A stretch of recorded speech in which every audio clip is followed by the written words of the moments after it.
베트남 이민 생각하시는 분들 많으시죠? 근데 제가 솔직하게 말씀드리면요. 좋은 점도 분명히 있는데 이걸 모르고 오시면 생각보다 많이 힘드실 수 있습니다. 그래서 오늘은 제가 8년 동안 나트랑에 살면서 느낀 이민 와서 힘들어 하시는 분들의 특징을 편하게 한번 말씀드려 볼게요. 이건 좋다 나쁘다 얘기가 아니라 미리 알고 오시면 훨씬 편해지실 수 있습니다. 저는 지금 나트랑에서 작게 치킨집을 운영하면서 살고 있고요. 직원들이랑 같이 일도 하고 배달도 직접 관리하면서 여기 생활을 계속 해오고 있습니다. 그래서 오늘 말씀드리는 건 어디서 들은 얘기가 아니라 제가 직접 겪은 경험이라고 보시면 될 것 같아요. 혹시 이런 생각 해보신 적 있으세요? 나도 해외에 가서 한번 살아볼까? 베트남이면 좀 여유롭게 살 수 있지 않을까? 이 영상 끝까지 보시면 나랑 맞는지 안 맞는지 조금은 판단이 되실 것입니다. 편하게 들어주세요. 첫 번째는요, 한국 기준으로 생각하시는 경우입니다. 이게 처음에는 저도 그랬거든요. 왜 이걸 이렇게 하지? 이건 당연히 이렇게 해야 되는 게 아닌가? 혹시 이런 생각 해보신 적 있으세요? 근데 와보니까 한국에서 당연했던 것들이 여기서는 다르게 돌아가는 경우가 많더라고요. 특히 한국처럼 행정 시스템이 빠르고 정확한 환경에 익숙하셨던 분들은 초반에 답답함을 많이 느끼실 수 있습니다.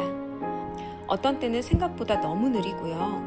어떤 때는 또 칼같이 딱 잘라버려서 마음 상하는 일들이 있는데요. 제가 처음 왔을 때 겪었던 개인적인 경험이에요. 전기세를 깜빡하고 못 낸 적이 있습니다. 보통 전기세가 나오면 10일 정도 납부 기간이 주어지더라고요. 한국에서는 납기일이 조금 지나도 바로 끊기보다는 연체료가 붙는 경우가 많잖아요. 근데 저는 납기일 지나고 하루 이틀 뒤에 전기가 끊긴 적이 있습니다. 너무 놀라서 바로 납부하는 곳에 가서 납부를 하고 아파트 1층에 관리인께 말씀을 드렸는데 전기회사 분들을 기다려야 한다라는 말만 들었습니다. 통역을 해주시는 분이 계셔서 상황을 들으려고 했지만 언제 오는지도 모르고 설명도 충분하지도 않고 그냥 기다리라고만 하니까 그때 정말 너무 답답하더라고요. 아파트 1층에서 하염없이 기다리는데 눈물이 나더라고요. 살면서 전기가 끊기는 것을 처음 경험하면서 너무 당황스럽고 어떤 예고도 없이 끊길 수 있는 거구나를 경험하고 그 이후로는 전기세가 나오면 무조건 바로 내는 습관이 생겼습니다. 이 경험을 하면서 느낀 게 이게 틀린 게 아니라 그냥 시스템이 다르구나 이거였습니다. 직원들 일하는 방식이나 시간 개념도 한국과는 차이가 있는 경우가 많고요. 그래서 한국 기준을 그대로 적용하면 스트레스를 많이 받게 됩니다. 이건 정말 중요한 것 같아요.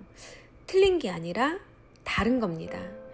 이걸 인정하는 순간 훨씬 편해집니다. 하지만 8년차 살아가는 저도 지금도 여전히 스트레스를 받고 살아가고 있습니다. 어떤 경우에 시시비비를 따지고 있는 저를 보면서 저희 남편은 아직도 그걸 따지고 있냐고 포기하라고 말할 때가 있어요. 두 번째는요, 물가가 싸니까 돈 벌기 쉽겠다 이렇게 생각하시는 경우입니다. 이건 정말 많이 오해하시는 부분인데요. 물가는 맞아요. 상대적으로 저렴한 편입니다. 근데 수익 구조도 같이 낮습니다. 손님 단가도 낮고 경쟁도 생각보다 있습니다. 그래서 왜 돈이 안 모이지? 이렇게 느끼시는 분들이 많습니다. 버는 건 버는데요. 생각보다 모이지 않습니다. 이 느낌이 굉장히 커요. 특히 사업하시는 분들은 이 부분에서 어려움을 많이 느끼십니다. 그런데 여행 오신 분들이 이런 얘기도 많이 하시는데 한국 음식은 가격이 한국이랑 비슷하던데요. 여행 오신 분들이 이런 얘기를 많이 하시는데요. 맞는 말씀입니다. 그런데 구조를 보면 달라요.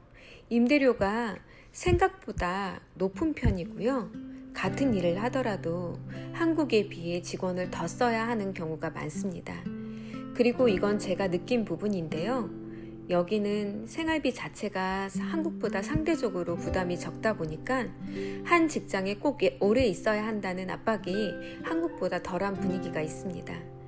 그래서 상황에 따라 이직이 비교적 자유롭게 이루어지는 편이고요. 조금 힘들거나 조건이 바뀌면 직장을 옮기는 경우를 자주 보게 됩니다. 그러다 보니까 사업하는 입장에서는요, 직원이 오래 남는 게 쉽지 않다 이렇게 느낄 때도 있습니다. 그래서 필요 인원보다 더 직원을 더 두게 되더라고요. 그리고 한국 음식은 양념이나 재료를 한국에서 가져오는 경우가 많아서 원가 자체가 높습니다. 또 외국인으로 살다 보면 비자나 행정 비용도 생각보다 많이 들어가고, 외국인이 낯선 나라에서 사업을 하면서 치러야 하는 수업료라고 해야 할까요? 현지인보다 외국인이 더 많은 비용을 치러야 하더라고요. 예를 들면 임대료, 인테리어 등등에서요. 그래서 생각보다 쉽지 않다 이렇게 느끼시는 분들이 많은 것 같습니다. 세 번째는요, 사람 관계에서 어려움을 느끼는 경우입니다. 이건 어느 나라든 마찬가지지만 이곳에서도 사람과의 관계에서 여러 가지 상황이 생깁니다. 직원, 손님, 거래처, 작은 일들이 반복되다 보면 스트레스로 느껴지실 수 있습니다. 한국처럼 모든 게 딱 맞아떨어지는 느낌이 아니다 보니 처음에는 더 답답하게 느껴지실 수 있습니다. 예를 들어서요, 한국에서는 문제가 생기면 바로 해결하려고 하잖아요.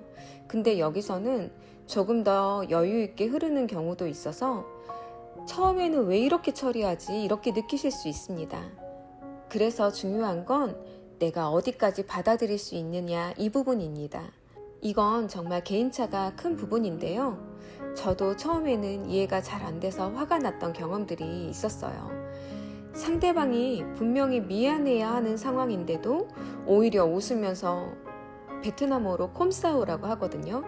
괜찮아요 라고 말하는 경우가 있었습니다.